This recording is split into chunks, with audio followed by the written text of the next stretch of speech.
जय माता दी दोस्तों, राधे राधे, जय श्री कृष्णा। कैसे हैं आप सब।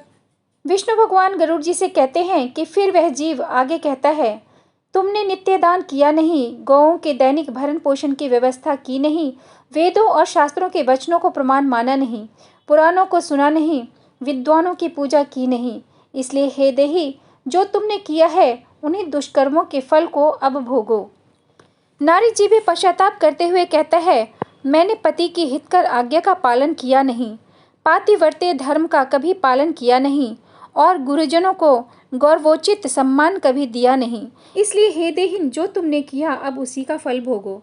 धर्म की बुद्धि से एकमात्र पति की सेवा की नहीं और पति की मृत्यु हो जाने पर वहीन प्रवेश करके उनका अनुगमन किया नहीं, वैधव्य प्राप्त करके त्याग में जीवन व्यतीत किया नहीं। इसलिए हे देहिन, जैसा किया उसका फल अब भोगो। मास पर्यंत किए जाने वाले उपवासों से तथा चंद्रयान व्रतों आदि नियमों के पालन से शरीर को सुखाया नहीं।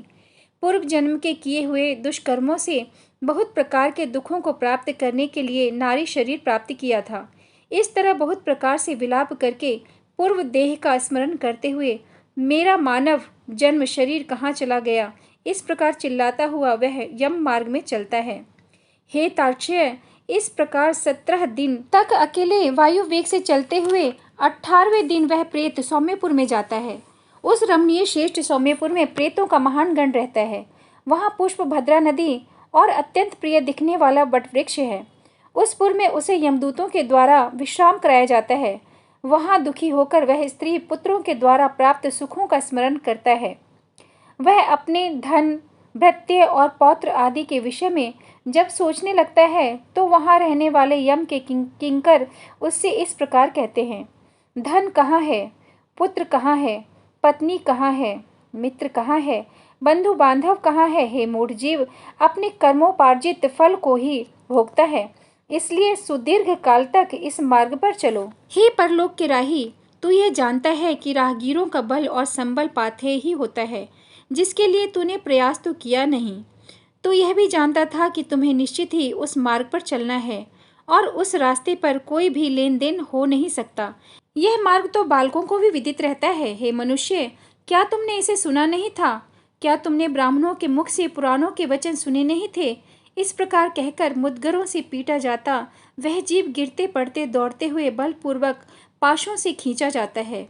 यहाँ स्नेह अथवा कृपा के कारण पुत्र पौत्रों द्वारा दिए गए मासिक पिंडों को खाता है। उसके बाद वह जीव सौरीपुर को प्रस्थान करता है। उस सौरीपुर में काल के रूप को धारण करने वाला जंगम नामक राजा रहता है। उसे देखकर वह जीव भयभीत होकर विश्राम करना चाहता है। उस पुर में गया हुआ वह जीव अपने स्वजनों के द्वारा दिए हुए त्रैपाक्षिक अन्न जल को खाकर उस पुर को पार करता है। उसके बाद शीघ्रता पूर्वक वह प्रेत नगेंद्र भवन की ओर जाता है। वहाँ भयंकर वनों को देखकर दुखी होकर रोता है। दया रहित दूतों के द्वारा खींचे जाने पर वह बार बार रोता है और 2 मास के अंत में वह दुखी होकर वहां जाता है। बांधवों द्वारा दिए गए पिंड, जल, वस्त्र का उपभोग करके यम किंकरों के द्वारा पाश से बार बार खींचकर पुनः आगे ले जाया जाता है। 3रे मास में वह गंधर्व नगर को प्राप्त होता है और वह त्रैमासिक पिंड खाकर आगे चलता है। 4थे मास में वह शेलागमपुर में पहुंचता है और वहां प्रेत के ऊपर पत्थरों की वर्षा होती है। वहां 4थे मासिक पिंड को खाकर वह कुछ सुखी होता है। उसके बाद 5वें महीने में वह प्रेत क्रौंचपुर पहुंचता है। क्रौंचपुर में स्थित वह प्रेत वहां बांधवों द्वारा हाथ से दिए गए 5वें मासिक पिंड को खाकर आगे क्रूरपुर की ओर चलता है। 5.5 मास के बाद बांधवों द्वारा प्रदत्त उष्णासन मासिक पिंड और घटदान से तृप्त होकर वह वहां से आधे मुहूर्त तक विश्राम करके यमदूतों के द्वारा डराए जाने पर दुख से कांपता हुआ उस पुर को छोड़कर चित्रभवन नामक पुर को जाता है, जहां यम का छोटा भाई विचित्र नाम वाला राजा राज्य करता है। उस विशाल शरीर वाले राजा को देखकर जब वह जीव डर से भागता है, तब सामने आकर केवर्त उससे कहते हैं, हम इस महावैतरणी नदी को पार करने वालों के लिए नाव लेकर आए हैं। यदि तुम्हारा इस प्रकार का पुण्य हो तो इसमें बैठ सकते हो। तत्वदर्शी मुनियों ने दान को ही वितरण या बांटना कहा है। यह वैतरणी नदी वितरण के द्वारा ही पार की जा सकती है, इसलिए इसको वैतरणी कहा जाता है। यदि तुमने वैतरणी गौ का दान किया हो तो नौका तुम्हारे पास आएगी, अन्यथा नहीं। उनके ऐसे वचन सुनकर प्रेत हा देव ऐसा कहता है।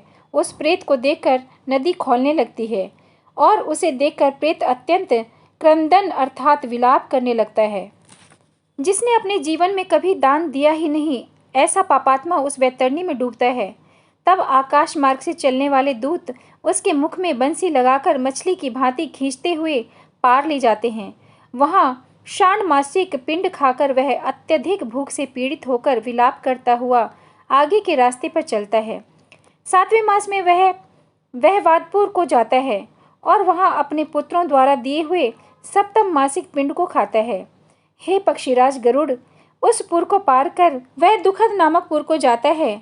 आकाश मार्ग से जाता हुआ वह महान दुख प्राप्त करता है। वहां 8वें मास में दिए हुए पिंड को खाकर आगे बढ़ता है और 9वां मास पूर्ण होने पर नाना क्रंदपुर को प्राप्त होता है। वहां क्रंदन करते हुए अनेक भयावह क्रंदगणों को देखकर स्वयं शून्य हृदय वाला वह जीव दुखी होकर आक्रंदन करने लगता है। उस पुर को छोड़कर वह यमदूतों के द्वारा भयभीत किया जाता हुआ 10वें महीने में अत्यंत कठिनाई से सुतप्त भवन नामक नगर में पहुंचता है। वहां पुत्रादि से पिंडदान और जलांजलि प्राप्त करके भी सुखी नहीं होता। 11वां मास पूरा होने पर वह रौद्रपुर को जाता है और पुत्रादि के द्वारा दिए हुए 11 मासिक पिंड को वहां खाता है। 11.5 मास बीतने पर वह जीव पयोवर्षण नामक नगर में पहुंचता है। वहां प्रेतों को दुख देने वाले मेघ घनघोर वर्षा करते हैं। वहां पर दुखी वह प्रेत उनाश्विक श्राद्ध के पिंड को खाता है। इसके बाद वर्ष पूरा होने पर वह जीव शीताढ़ नामक नगर को प्राप्त होता है। वहां हिम से भी 100 गुनी अधिक महान ठंड पड़ती है। शीत से दुखित तथा क्षुधित वह जीव इस आशा से 10 दिशाओं में देखता है कि शायद कोई हमारा बांधव हो जो मेरे दुख को दूर कर सके। तब यम के दूत कहते हैं कि तुम्हारा ऐसा पुण्य कहाँ। फिर वार्षिक पिंड को खाकर वह धैर्य धारण करता है।